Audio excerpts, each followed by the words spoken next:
Bonjour, Pascal, pour les ateliers de Pascal Guéraud.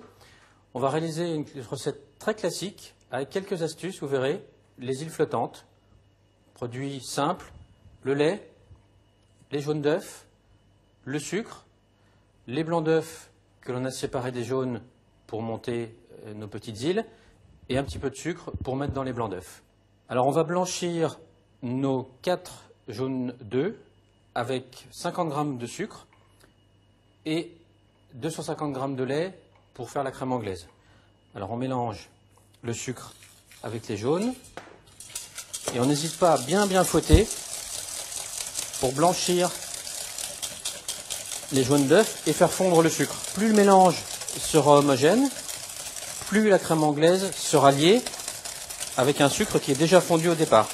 On va faire chauffer notre lait et on versera notre lait chaud sur le mélange. On va maintenant cuire notre crème anglaise. Donc on a fait chauffer le lait, mélanger les jaunes et le sucre. On verse notre lait chaud tout en mélangeant au fouet pour ne pas cuire les jaunes d'un seul coup. On reverse immédiatement notre crème anglaise dans la casserole et on va cuire au fouet. On cuit au fouet pour avoir un mélange plus homogène. On pourrait le cuire avec une spatule, mais la spatule est plus difficile à avoir un mélange régulier. Donc avec le fouet, on a vraiment une cuisson homogène. Dès que la crème anglaise s'épaissit, au premier frémissement, on arrête et surtout, on la débarrasse immédiatement dans un récipient à température froid pour arrêter la cuisson, pour stopper la température. Et on continue à la mélanger un petit peu pour faire redescendre la température.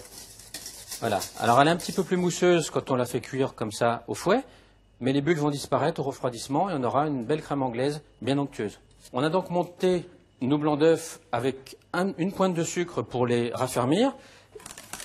Donc on a des blancs bien lisses qui se tiennent et on va les dresser pour faire nos îles flottantes que l'on va cuire au micro-ondes 10 petites secondes. C'est très rapide. Donc on dresse nos îles flottantes.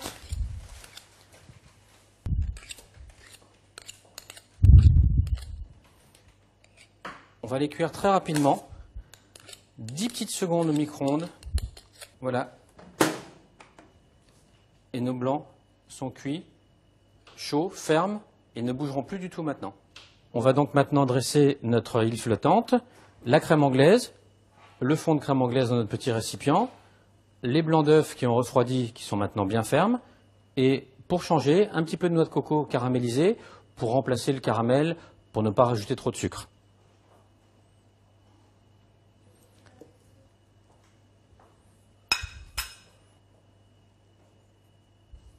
Voilà notre île flottante présentée, à mettre au frais, servir bien froid. Bonne dégustation, à bientôt.